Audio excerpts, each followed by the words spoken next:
So this is the Vintage Rock Pod Quiz, episode 1. Now what I like to do with the quizzes is do it so it links to the interviewee from this episode. So this day was obviously Kenny Jones. So I was thinking maybe I'd do a quiz about the Small Faces, maybe the Faces or the Who. Maybe not. I could do one about maybe the mod scene or something like that. Again, maybe not. So what I decided to go with was keeping up with the Joneses, of course, because of Kenny Jones. Now, who could I get to come on and take part in the Keeping Up with the Joneses quiz? Now, I had one man in mind, but Tom Jones wouldn't do it. So instead, I went back to an old friend of mine who is a broadcaster of many years, who specialized in 60s and 70s shows. He's a writer for many newspapers as well, and he's a farmer, and he loves his rock and roll music. So welcome to the podcast to take part in episode 1, Vintage Rock Pod Quiz, Mr. Richard Jones. Hello, Vintage Podcast. Hello, Paul. Hello. It's good to speak to you again. It's good to see you again. Yes, actually see you.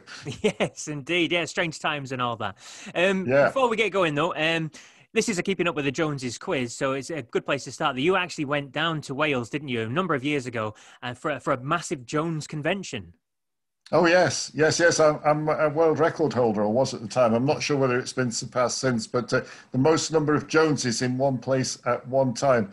And that was down in Cardiff at the Welsh National Theatre down there. Yeah, an amazing night. And everybody had to carry their passport with them to prove they were a Jones. We've certainly established your credentials then for the show. Let's see if you can live up to the hype then when it comes to the Keeping Up with the Joneses quiz. And to be honest with you, from what you've said, you've probably got half the questions right already anyway, so I wouldn't worry too much. Okay, let's kick it. Going now. With age, the memory is disappearing. Any excuse. All right, then, let's kick it off then. Let's go with question 1. I've got my screen over here, so I'm going to have to look slightly to the side. Okay, question 1. Bobby and Shirley Womack wrote the track It's All Over Now for their group, the Valentinos, which I'm sure you remember. Which group scored their first UK #1 single when they released a cover of that song? That would be the Rolling Stones themselves, and that would be Brian Jones, who actually picked up on that track and thought it would be good for them. Excellent. 1 point. I knew you'd get something like that right. No bother at all. Now, question 2 then. Slightly difficult one. Brian was good friends with Jimi Hendrix and was credited as playing percussion on which of his big hits? Now, I'll give you a few choices, or do you know it already? Go on. I'll give you some choices. Okay. It's one of these big hits. Was it Purple Haze? Was it Hey Joe? Or was it All Along the Watchtower? It wasn't All Along the Watchtower. That was too late. It would have been probably Purple Haze. Purple Haze, he's saying. It was actually All Along the Watchtower. There you go. Was it? Yes, believe it or not. Right. Do you know that the opening bars, the thwack at the end? Yes. Dun, dun, dun, dun, Yes. That was him? Yes. Well, there you go. So we're 1 from 2. Anyway, let's move on to question 3. Steve Jones is guitarist and founding member of which groundbreaking group, get it right, that were only together between 1975 and 1978? Well, one of Richard Branson's groups, Sex Pistols. It was the Sex Pistols. Well done, Jonesy. I knew you'd get that one. And question 4, one of the most famous TV moments, or even infamous TV moments of all time, featured Steve Jones and the band swearing on an early evening TV show in 1976. Now, can you name either the name of the TV program or the name of the TV presenter involved? His career was pretty much tanked after this, wasn't it? Yeah. Oh, gosh, which program was it? It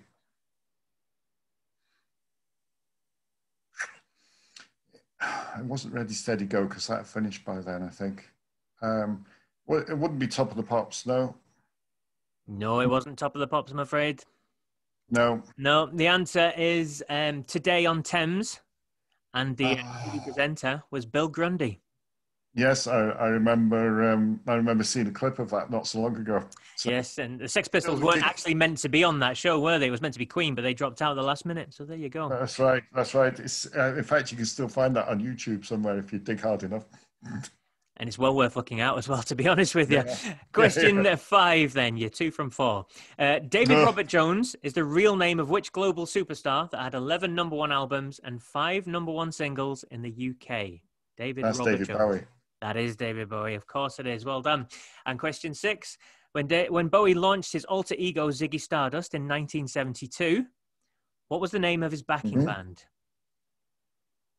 Oh, the Spiders from Mars? It was the Spiders from Mars. Well done, Jonesy. Doing well. 4 from 6. You're doing well. Don't worry about it. Okay, question 7.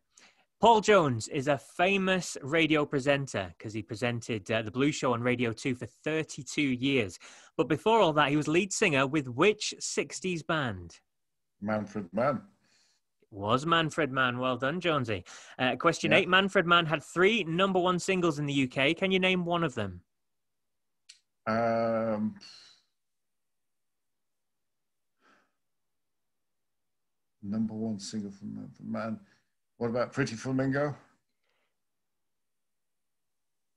That is correct. No. Well done. Yeah, no, I just That's want to hold correct. that suspense for you.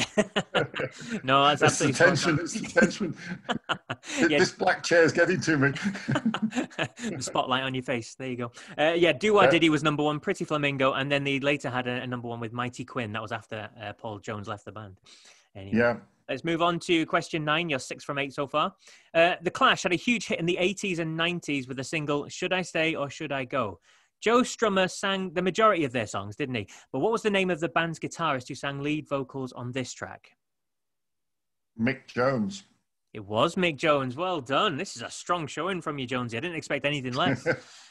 The Clash only had one top 10 hit in the America. So Clash only had one top 10 hit in America. And a clue, it's not Should I Stay or Should I Go? What was it?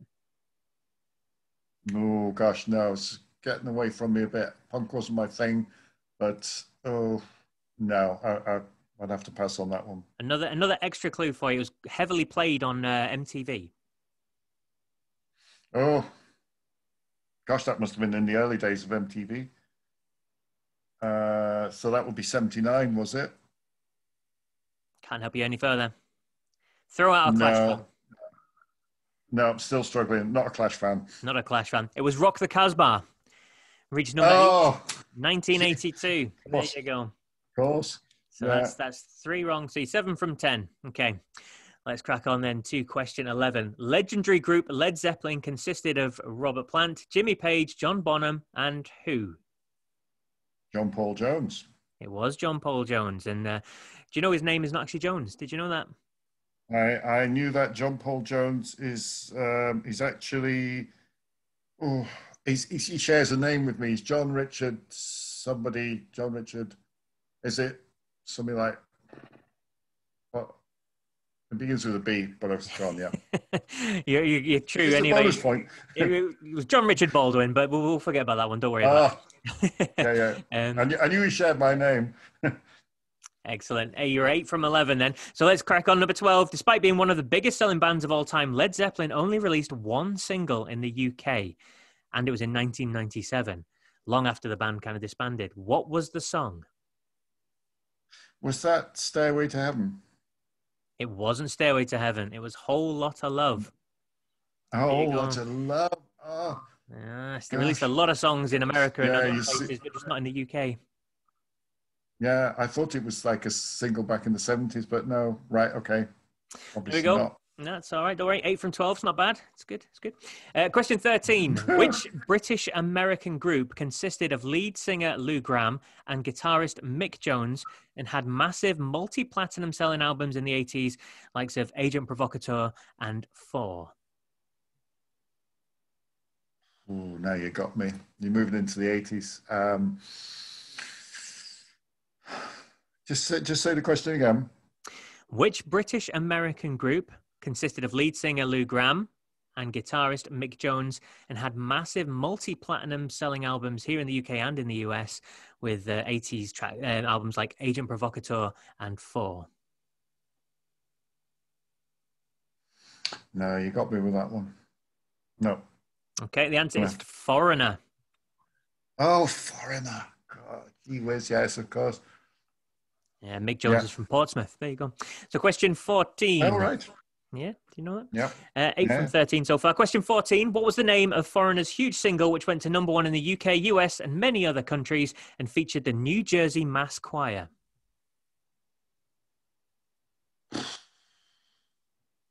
Foreigner.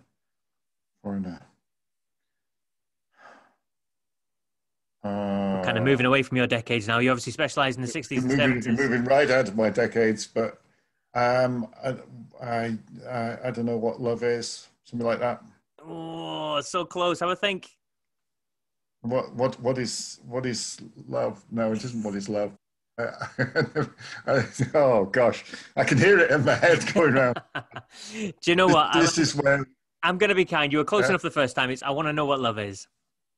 I want to know what love is. That's the one. We'll go with that. 9 from 14. And the last question then. Which Welsh superstar was originally born Thomas John Woodward? Well, that would be my Uncle Tom Jones. Your Uncle Tom, indeed. Well done, Jonesy. 10 from 15. That's not a bad start. I'd be taking that if I were you. But yeah, okay. I'll take that. Yeah. Take that run. Brilliant, and that sounds good enough for me. Again, thank you very much, Jonesy, for joining us on the Vintage Rock Pod. And 10 out of 15. Well done. Thank you, Paul.